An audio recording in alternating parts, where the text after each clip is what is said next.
बोली श्रीमनारायण भगवान की जय। बोली श्री भक्त वत्सल भगवान की जय। बोली श्री भागवत महापुराण की जय। श्रोतागणों, पिछले सत्र में हमने भगवान की वराह अवतार की कथा जानी।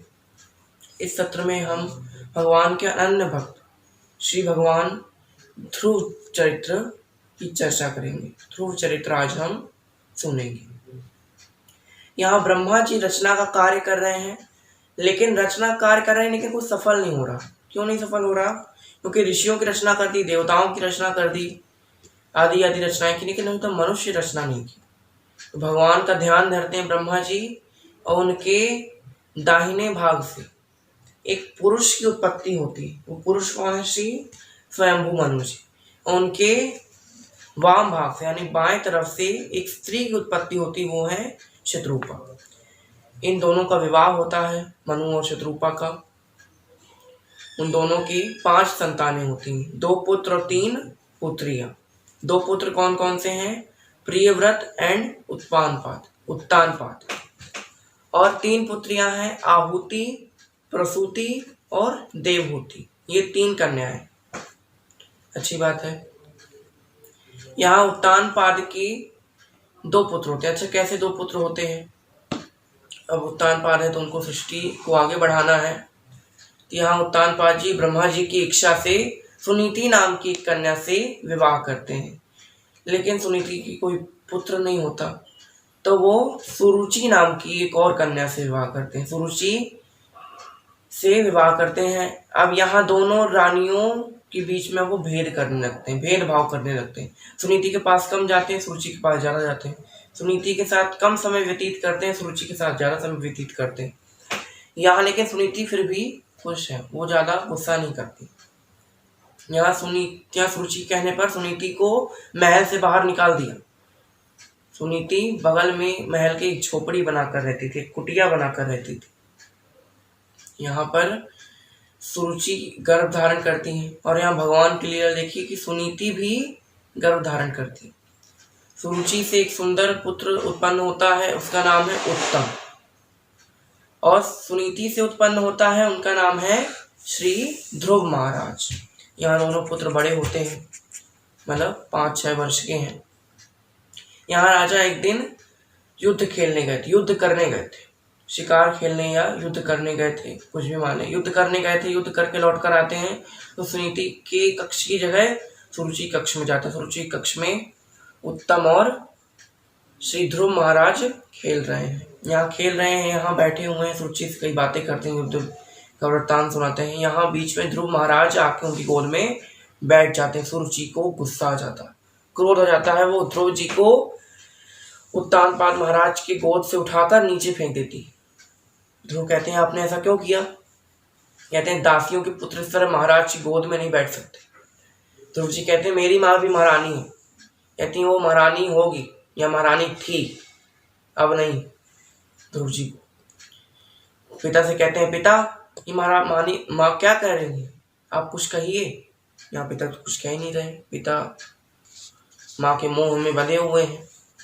यहाँ माँ कहती हैं कि अगर तुझे पिता की गोद में बैठना है ना, तो तू भगवान विष्णु से कहे कि पहले वो तुझे अपनी गोद में बिठाए और मेरी कोख से पैदा करें, तब तू अपने पिता की गोद में बैठ सकता है। यहाँ ध्रुव जी रोते रोते अपनी माता के पास आते हैं, सारा वृत्तांत सुनाते हैं। यहाँ प्रश्न करते हैं कि ये विष्णु कौन है? ये विष्णु कौन है जिसकी बात सुरुचि माता ने की? मुझे उनसे मिलना है, मुझे उनसे कई प्रश्न करने, उनकी गोद में बैठना।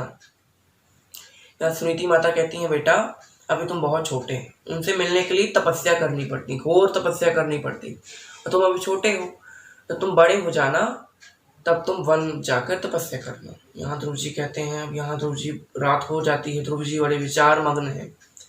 अब यहाँ जब दृढ़ निश्चय हो और भक्ति मन में भरी हो तो कुछ भी कर सकती हैं। सुनीति माता भी जानती थी कि उनके मन में प्रभु भक्ति उत्पन्न हो गई। पहले की जो माताएं हुआ करती थी, पौराणिक माताएं, वो अपने पुत्रों को भगवान से जोड़ने का कार्य करती थी। आजकल की माता ऐसा नहीं करती।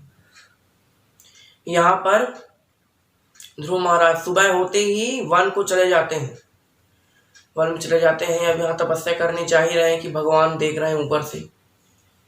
यहाँ भगवान सोचते हैं कि इतने घने वन में 5 वर्ष का बालक है, कोई शेर चीता भालू आ गया उसको खा लिया तो क्या करें। तो यहाँ नारद जी को भेजते हैं।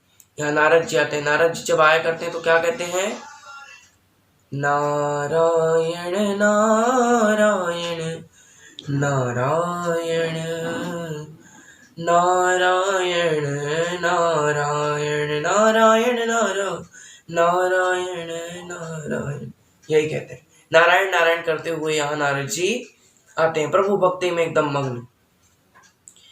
यहाँ प्रहलाद जी ध्रुव जी कहते हैं आप कौन। नारद जी कहते हैं मैं नारद, भगवान का परम भक्त।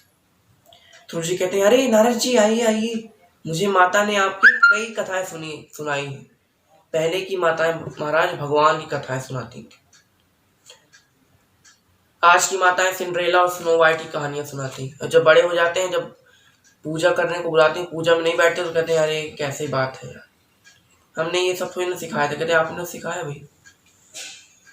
मान लीजिए कोई बालक है, अब उसे कथा में आप कहीं जा रहे हैं, कथा में जा रहे हैं, कथा से मैं अपने बालक को बोला बालक आओ तुम भी हमारे साथ चलो, बालक ने मना कर दिया। तो आप भी कहते हैं हो गया चलो, अभी क्या करेगा, अभी तो छोटा है, अभी क्या करेगा जाके, तो बूढ़े लोगों के काम है। तो भगवान कोई उम्र देख के उनकी भक्ति नहीं देखते, है ना। ये तो बूढ़े लोगों के काम है, अभी क्या करेगा जाके। अभी ही जब छोटा है, जब वो आपकी सब बातें मानेगा, आप जो कहेंगे वो समझेगा, वही मानेगा, तभी संस्कार डालिए। क्योंकि उसके बाद अगर सोचेंगे बड़े में जब समझदार हो जाएगा तो वो ऐसा समझदार हो जाएगा कि वो आपको समझदार नहीं समझेगा। इसलिए जो संस्कार देने हैं वो छोटे में ही दिए जाते हैं, बड़े में कोई संस्कार नहीं आते। बड़े में तो सिर्फ संस्कारों का प्रभाव दिखाई देता है। अच्छा, यहाँ पे ध्रुव जी कहते हैं नारद जी से, नारद जी मुझे श्रीमद नारायण से मिलना है। नारद जी कहते हैं कि देखो जीवित तो तुम उनसे नहीं मिल सकते, तुम उनके पास जीवित नहीं जा सकते, वो क्षीर सागर में रहते हैं, उनके लिए मृत्यु चाहिए, मोक्ष प्राप्त करना पड़ेगा। ध्रुव जी कहते हैं अच्छा मैं उनके पास नहीं जा सकता, वो तो मेरे पास आ सकते हैं। नारद जी कहते हैं बिल्कुल आ सकते हैं, लेकिन उसके लिए तपस्या करनी पड़ेगी, घोर तपस्या। ध्रुव जी कहते हैं करूंगा, आप बताइए मुझे क्या करना पड़ेगा। नारद जी कहते हैं करोगे, बोले हाँ। बोले भूख प्यास सहोगे, बोले हाँ।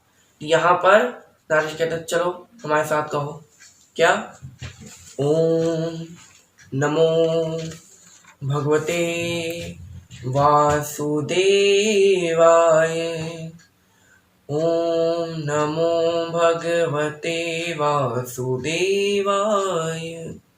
आइए हम भी उस नाम को उच्चारण करते हैं। ओम नमो भगवते वासुदेवाय, ओम नमो भगवते वासुदेवाय, ओम नमो भगवते वासुदेवाय, ओम नमो भगवते वासुदेवाय, वासुदेवाय नमो वासुदेवाय, वासुदेवाय नमो वासुदेवाय, वासुदेवाय नमो वासुदेवाय, वासुदेवाय नमो वासुदेवाय, ओम नमो भगवते वासुदेवाय, ओम नमो भगवते वासुदेवाय, ओम नमो भगवते वासुदेवाय, ओम नमो भगवते वासुदेवाय, वासुदेवाय नमो वासुदेवाय, वासुदेवाय नमो वासुदेवाय,